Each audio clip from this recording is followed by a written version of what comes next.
Hello everyone, this is just a quick update video to my last video, which was about a tool that I've been developing for No Man's Sky. The tool in question is used to sort of assist with base building for this game. In the last video I showed you it working with Maya, but one of the things that was in the back of my mind, and also one of the bits of feedback I had, was can we get it working in Blender? Just because it's free and it'll be a bit more accessible for people to use, and people won't have to fork out loads of money on a Autodesk license. So I'm just in the game right now. This is the Fallout 76 base that I made quite a while ago. In the last video I showed one of the very initial bases I made, but this base in particular I actually used the tool to sort of help out with, because as usual you can't actually position these circular platforms like this without having to move it within the 3D application, as well as these cubes that have been stuck on the sides here. Everything else was just kind of built in-game around that. These are just typical platforms.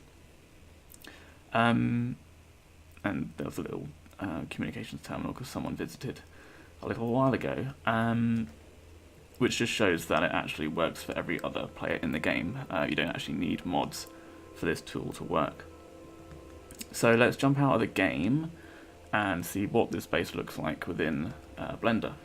So let's close. Let's save it actually, because then we'll be back in this area. Save point. Cool. So let's quit.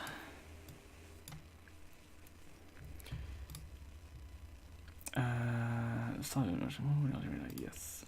Okay, so I have the No Man's Sky save editor open. We're going to need this as well for this to work. And we have Blender here. I've just run the tool here, so we can get rid of this now. Just snap that over there.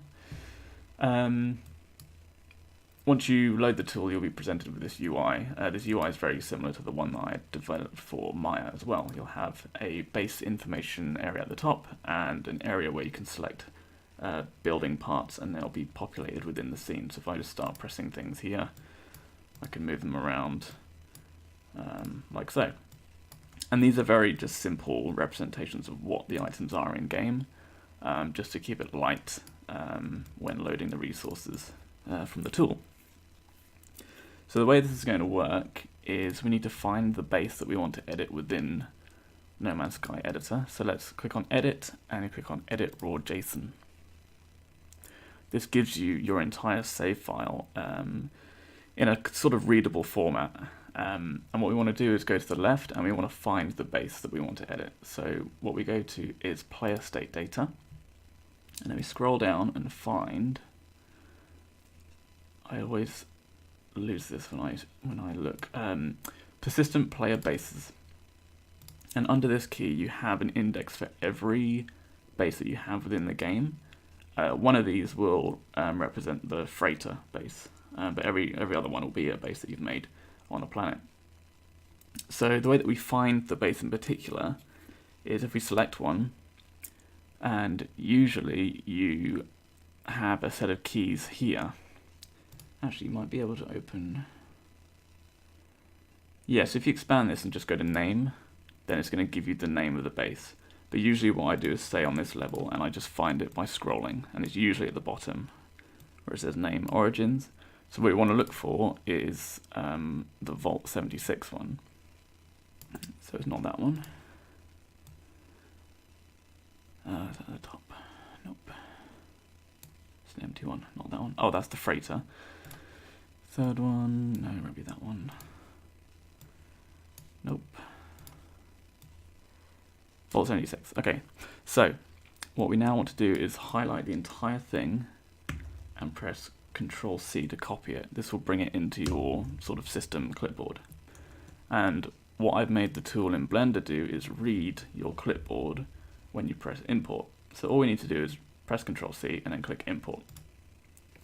This will process all of the information and then dump it into the scene. Now, actually this might not be the best representation. So I don't have the models that represent some of these items yet, but you can get a general feel of what this will look like. One of the things as well is that actually this only really cares about positional data. It doesn't really matter what these things look like. So if I can select one of these and move it around, that will still reflect within the game.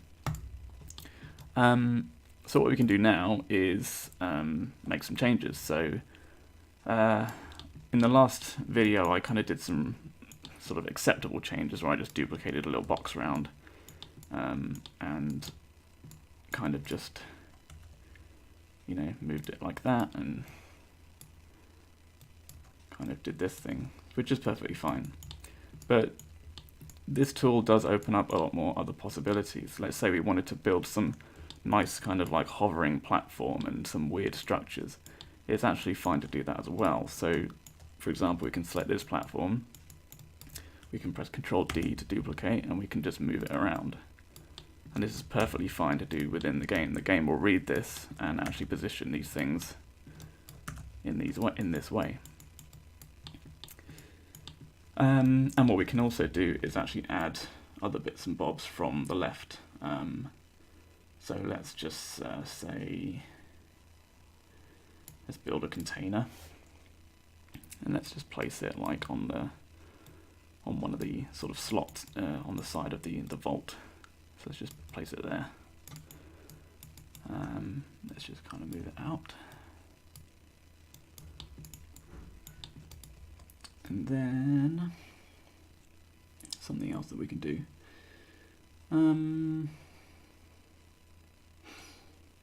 Let's put just like a statue somewhere. Can put it in front of the vault.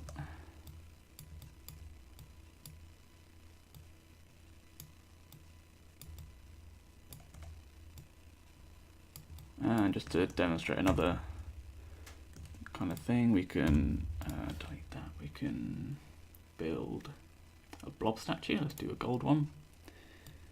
Let's put it in the air. And let's just make like a sort of spiral of blobs. So the other cool thing about this is that we can actually place things upside down and it won't complain, which is a limitation that we have within the game. Let's see, what are these things? Crates. The cool thing about this as well is you have this thing called the outliner, which gives you a big list of what everything is. You can just press F to frame things as well. Message module, wall. What I'm looking for is a light, yeah.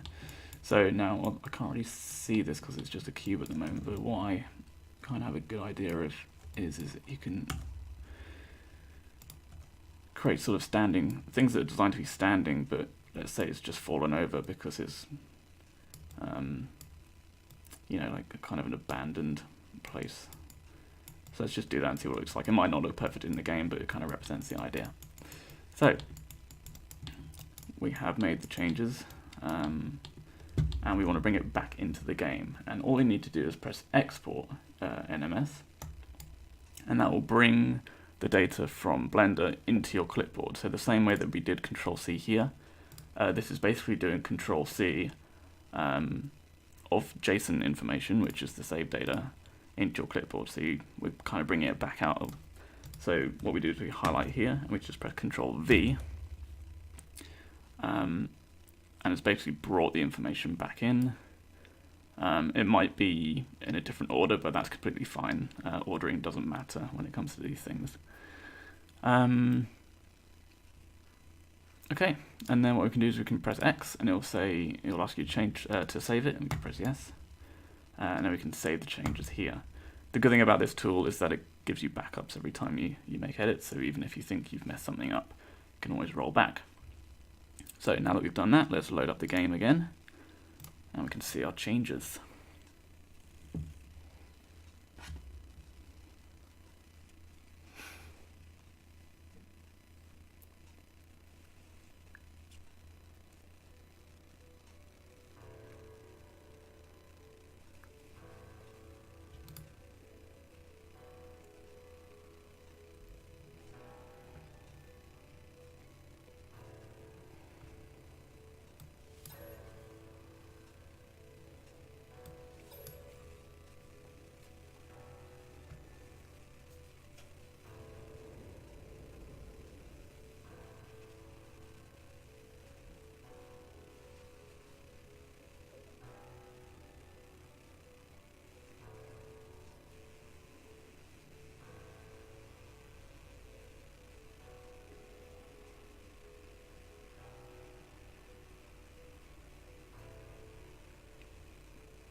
Alright, so we're back at the Vault 76, and yes, we can already see we've got this extra crate that we put here. All these floating platforms have appeared. We can move around, and we can find this interesting blob structure that we've created as well. So everything's here. And it's kind of turned out okay. So this is the sort of idea that I had about this, the light structure just being on the floor. Turn that off. Yeah, that's what I wanted to show in this video. It's not quite ready yet. I just did a basic implementation for Blender. I still need to work on getting the presets ready, which will allow you to sort of define a set of objects and treat that as one object, so you can like duplicate sets of things around, which would be good for building things like cities and that sort of thing. And that's it. Thanks for watching, and hopefully I'll have another video to show soon.